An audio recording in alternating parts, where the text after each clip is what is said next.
வணக்கம் நண்பர்களே! "ஒளிவதற்கு இடமில்லை" நாவலின் 2வது அத்தியாயம். கையிலும் கட்டு, காலிலும் கட்டு, வாயிலும் கட்டு. ரமணனின் அறிவு மட்டும்தான் கட்டுப்படாமல் இருந்தது. பைத்தியக்காரத்தனமாய் அந்த பெண் எவனையோ அழைத்துக் கொண்டு போகிறாளே! அதுவும் ஒரு முதல் நம்பர் அயோக்கியனை. அவளைத் தடுத்து நிறுத்த வேண்டுமே! அதல்லவா முதல் வேலை என்று நினைத்தான் ரமணன்.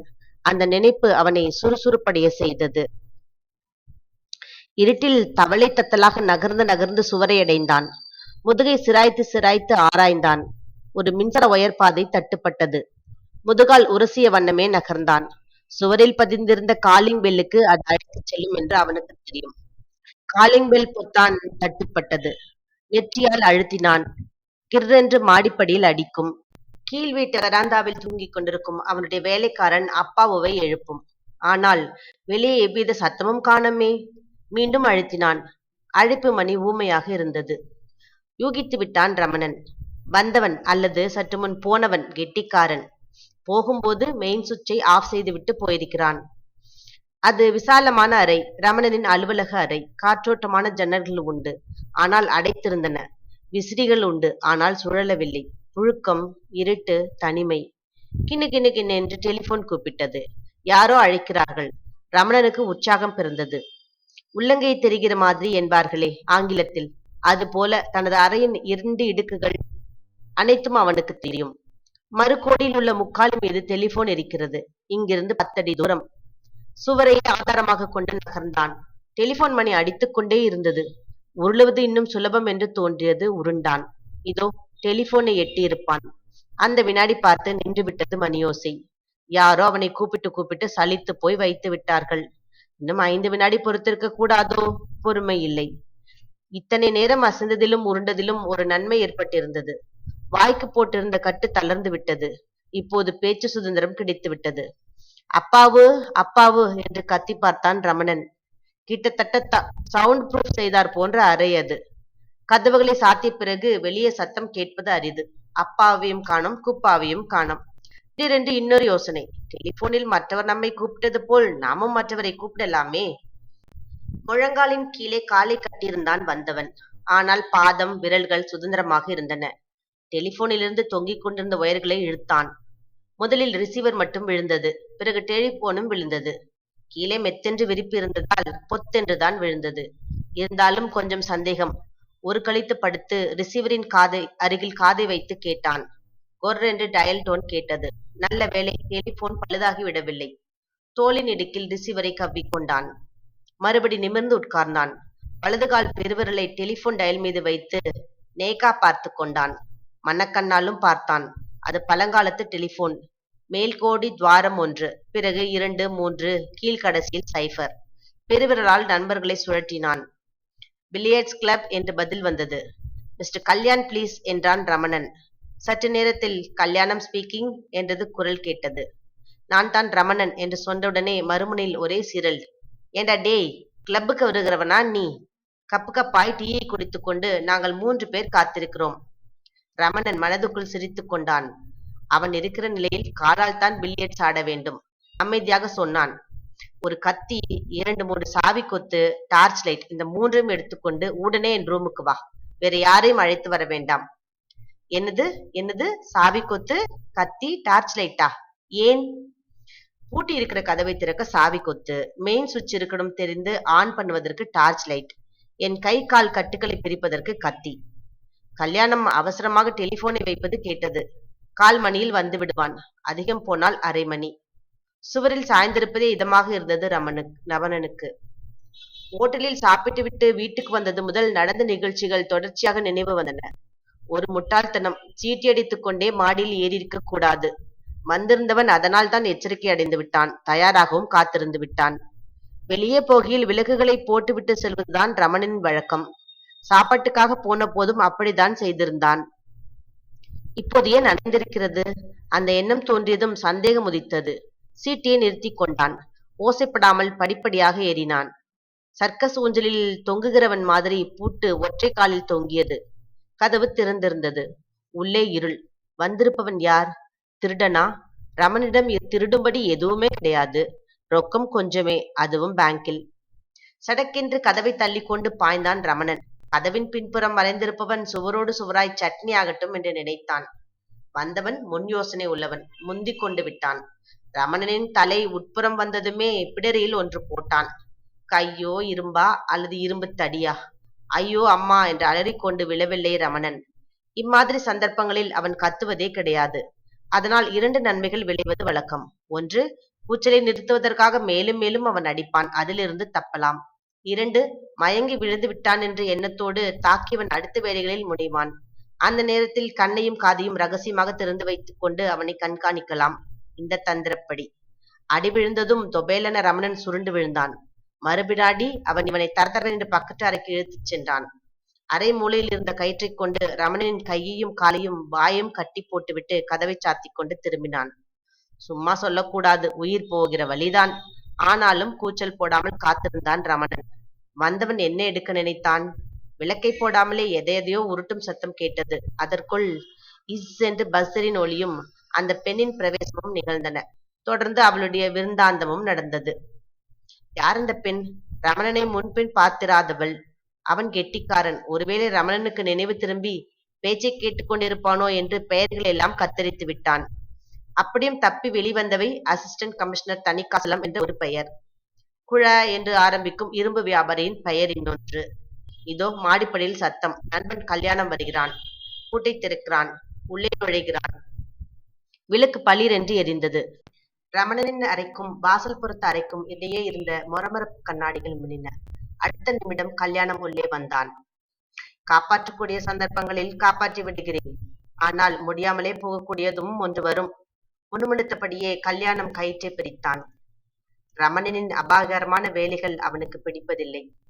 தேங்க்ஸ் கல்யாணம். ரமணன் கால்களை ஒரு வினாடி பிடித்து விட்டுக் கொண்டான். பிறகு ஸ்பிரிங் போல குபுக்கென்று எழுந்து கொண்டான்.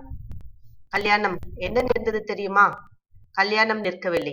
படியிறங்கிக் கொண்டிருந்தான். நீ ஜேம்ஸ் பாண்டாகவே இரு. ஜேம்ஸ் பாண்டின் நண்பன் நான் என்பதை மெட்ராஸ் ரவுடிகளுக்கெல்லாம் காட்டிக்கொள்ள எனக்கு ஆசை இல்லை. கல்யாணம் போய்விட்டான். குறுந்தாடி உருவியவாறு அறையை நோட்டம் விட்டான் ரமணன். அலங்கோலமாக இருந்தது. வந்தவன் எதையோ தேடியிருக்கிறான். எதை? அதை அடையும் முன் அந்த பெண் குறுக்கிட்டு விட்டாள். யாரவள்? படியிறங்கி கீழே வந்தான். தெருவில் மயான நிசப்தம். நடையில் படுத்து தூங்கிக் கொண்டிருந்த அப்பாவை எழுப்பினான். கொட்டாவி விட்டு சோம்பல் முறித்துக் கொண்டே, அடடடடா, ஏடா இது தொல்லா, மனுஷ நித்திர போயே தனிகமால்தே என்றான் அப்பாவு. வெளியே போகிறேன், மாடியில் போய் காவல் இரு. கண்ணை துடைத்துக் கொண்டு கலக்கம் தெளியவே அப்பாவுக்கு சில நிமிடங்கள் பிடித்தன. மூட்டு உடைந்து போயிருக்கிறது, அதனால் தான் உன்னை இருக்க சொன்னேன் என்றான் ரமணன். அப்பாவின் அப்பாவி கண்கள் பேந்த பேந்த விழித்தன, மருண்டு உண்டன. என்னவோ సార్, ఎప్పుడున్నూ మాదలారుదాన్ డేంజరు. మీరు ఖుషిగా తప్పించుకుని పోతారు. ரமணன் தெருவில் நடந்தான். அமைதியான முன்னிரவு நேரம். 11 மணிக்குள் தான் இருக்கும். அதற்குள் இவ்வளவு பெரிய வேலையை ஓசையின்றி செய்துவிட்டு ஒருவன் நழுவி இருக்கிறானே. 4வது வீட்டின் அருகே ஒரு தகர ஷெட். திறந்தான். உள்ளே அவனுடைய மோட்டார் பைக் இருந்தது. 2 உதையில் கிளம்பிவிட்டது. தலையில் வாங்கிக் கொண்ட அடி இரத்த காயம் இல்லை. ஆனால் முதல் தரமாய் புடைத்திருக்க வேண்டும். சின்ன வயசில் தந்தி கம்பத்தில் டங் டங் என்று கல்லால் அடித்துவிட்டு காதை வைத்து கேட்பான். அந்த மாதிரி இப்போதும் மண்டைக்குள் டங் டங் என்று கேட்டது. பேண்ட் பையை தடவி பார்த்தான். இணைப்பிரியா தோழனான காரம் போட்ட வேர்க்கடலை 2, 3 மிஞ்சி இருந்தது. வாயில் போட்டுக் கொண்டான். தம்புச்செட்டி தெருவை நோக்கி வாகனத்தை செலுத்தினான். அசிஸ்டன்ட் கமிஷனர் வீடு அங்கேதான் இருக்கிறது. கடிதம் கொடுத்து அனுப்பினீர்களே, யார் அந்த பெண் என்னும் ஒரே கேள்வி போதும். பூரா விவரமும் தெரிந்துவிடும். தணிகாசலத்தின் புதிய பங்களாவின் வாசலில் பாராவுக்கு ஒரு போலீஸ்காரர் நின்றிருந்தார். அவர் கையை உயர்த்தியது தனக்கு வணக்கம் சொல்ல என்று ரமணன் முதலில் நினைத்தான். உள்ளிருந்து வரும் ஒரு போலீஸ் ஜீப்காக என்று பிறகு தெரிந்தது. அடடா, ஈசி எங்கோ கிளம்புகிறாரே. அவன் யூகம் தவறு. ஜீப்பில் வந்தவர் அசிஸ்டன்ட் கமிஷனர் தணிகாசலம் அல்ல. அவருக்கும் அசிஸ்டன்டான வேறொருவர். சார் இருக்கிறாரோ? உள்ளே கையை காட்டி கேட்டான் ரமணர். நாகர்கோயிலுக்கு போய்விட்டார் என்று பதில் வந்தது. நாகர்கோயிலுக்கா? ஆமாம், மாற்றலாகிவிட்டது. இன்று மாலை போய்விட்டார். இப்போது இங்கு இருப்பவர் புது கமிஷனர். ஜீப் போய்விட்டது. ரமணன் சில நிமிடங்கள் நின்றிருந்தான். அசிஸ்டன்ட் கமிஷனர் தணிகாசலம் ஒருவர் தான் அவனுக்கு தெரிந்த ஒரே போலீஸ் அதிகாரி. தூரத்து உறவும் கூட. துணிச்சலான இளைஞன் என்பதால் இவன் மீது அவருக்கு அக்கறை உண்டு. தனிப்பட்ட முறையில் அவனுக்கு வேலைகள் கொடுப்பார். பேசாமல் போலீஸ் லாகாவில் சேர்ந்து விடேன் என்று பலதரம் சொல்லியிருக்கிறார். ரமணன் இணங்கவில்லை. யூனிஃபாரம் அணிந்தால் சுதந்திரம் பறிமுதல் என்பது அவன் கட்சி. தணிகாசலத்தை அவன் சந்தித்தது 1 மாதம் இருக்கும். பார்த்திருந்தால் வேலை மாற்றலை பற்றி சொல்லி இருப்பார். ரமணன் நகர்ந்தான். 4 கட்டிடம் தள்ளி ஒரு வெற்றிலை பாக்கு கடை திறந்திருந்தது. ஒரு கிரஷ் குடித்தான். 10 ரூபாய் நோட்டை நீட்டி சில்லறை காசுகளாக மாற்றிக்கொண்டான். அங்கிருந்து கிளம்பி பிராட்வே முனையிலிருந்து பொது டெலிபோன் கூண்டுக்குள் புகுந்து கொண்டான். டெலிபோன் டைரக்டரி பெரும்பாலும் இருப்பதில்லை. அவன் அதிர்ஷ்டம் இருந்தது. டெலிபோன் டைரக்டரி திறந்து வைத்துக் கொண்டான். குழு என்று ஆரம்பிக்கும் பெயர்களை புரட்டினான். அது ஆங்கில டைரக்டரி. யாவரும் பெயரில் ஒன்று கூட இல்லை. குல என்று வருகிற பெயர்களை பார்த்தான். குழந்தை வேல், குழந்தை பாண்டியன், குழந்தையன், குழந்தைசாமி என்று மொத்த 11 பெயர்கள் காணப்பட்டன. பொறுமையாக ஒவ்வொன்றையும் டயல் செய்யத் தொடங்கினான். நான் தான் பேசுகிறேன். வெளியே போயிருக்கிறார். இப்படி பதில் வந்தால் உடனே போனை வைத்து விடுவான். பாரிச வாயுவால் படுத்த படுக்கையாக இருப்பவர் 2இல் எதுவும் செய்ய முடியாது. தூங்குகிறார், சாப்பிடுகிறார், வேலையா இருக்கிறார். இது போன்ற 2ம் கிட்டான் பதில்கள் கிடைத்த போது மட்டும் இன்னும் சற்று தோண்ட வேண்டியிருந்தது. நாங்கள் இங்கே தியேட்டரிலிருந்து பேசுகிறோம். நேற்று அவர் சினிமாவுக்கு வந்திருந்த போது என்று ஆரம்பிப்பான். சினிமாவுக்கு வந்தாரா? என்ன உளறுகிறீர்கள் என்று சீரல் வரும். வைத்து விடுவான். 11 பெயர்களையும் பரிசோதித்து விட்டான். ரேணுகா என்ற பெண்ணின் பாரிச வாயு தகப்பனார் மர்மமாகவே மறைந்திருந்தார். வெறுப்புடன் பைக்கை உதைத்தான். ரோஷத்துடன் அது பாய்ந்தது. எறும்பற்ற சைனா பஜாரில் பறந்தான். தூங்கும் பிராட்வேயில் ஒடித்தான். மூடியிருந்த அண்ணா சாலை மன்றத்தில் வளைத்தான். இருண்ட கோட்டை ஸ்டேஷனை தாண்டினான். ஓய்ந்து போன நஸ்குவாட்டஸில் திரும்பினான். யாரது அங்கே? வேகத்தை குறைத்தான் ரமணன். மோட்டார் பைக்கை சாலையோரமாக நிறுத்திவிட்டு இறங்கினான். நர்சுகள் தாங்களே சாலை கடப்பதற்கு சுவிட்ச் போட்டுக் கொள்ளும் கம்பத்தை நோக்கி நடந்தான். வண்டிகளை நிறுத்துவதற்காக ஏற்படுத்தியிருந்த பொத்தானை ஏதோ செய்து கொண்டிருந்தாள் ஒரு நர்ஸ். ரமணன் கை கடிகாரத்தை பார்த்தான். மணி 12. தானியங்கி சாலை விளக்குகள் அணைந்து வெகு நேரமாயிருக்கும். சாலையிலும் போக்குவரத்து கிடையாது. என்னம்மா செய்கிறாய் என்றான் ரமணன். அவன் கேள்வியில் கண்டிப்பு இருந்தது. முரட்டுத்தனம் இல்லை. அவர்கள் நின்றிருந்த இடத்தில் வெளிச்சம் போதாது. அவள் சட்டென திரும்பினாள். விழியில் விரட்சி. ஒன்றுமில்லை, ஒன்றுமில்லை என்று சங்கடத்துடன் சிரித்தாள். இது எப்படி வேலை செய்கிறது என்று எனக்கு புரிவதே இல்லை. என் தோழிகள் பரிகாசம் பண்ணுகிறார்கள். இப்போதுதான் டியூட்டி முடிந்து திரும்பினேன். தெரிந்து கொள்ளலாம் என்று. அதற்கு நல்ல நேரம் பார்த்தாய் என்றாய் ரமணன். பயங்கரமான ஹார்ட் ஆபரேஷன் நடைபெறும் போது டாக்டர் பாலு சொல்வதை டான் டான் என்று குறித்துக் கொள்கிறாய். ஆனால் இது தெரியவில்லை என்கிறாயே மேரி. அவள் திடுக்கிட்டாள். அவனை கூர்ந்து கவனித்தாள். உடனே சிரித்தாள். பில்லியர்ட்ஸ் கிளப்பில் அவனுடைய நண்பர் டாக்டர் பாலு, அவருடைய வார்டில் இருப்பவள் இவள். பயந்தே போனேன். யாரோ கையும் களவுமாய் பிடித்து விட்டார்களே என்றாள் அவள். இப்போது நான் டாக்டர் பாலுவின் கீழே இல்லை சார். டாக்டர் அம்மா நாமகிரியிடம் இருக்கிறேன். 1 வாரமாகிறது. Neurology ward. நியூராலஜியா? சரிதான். ரமணன் நகைத்தான்.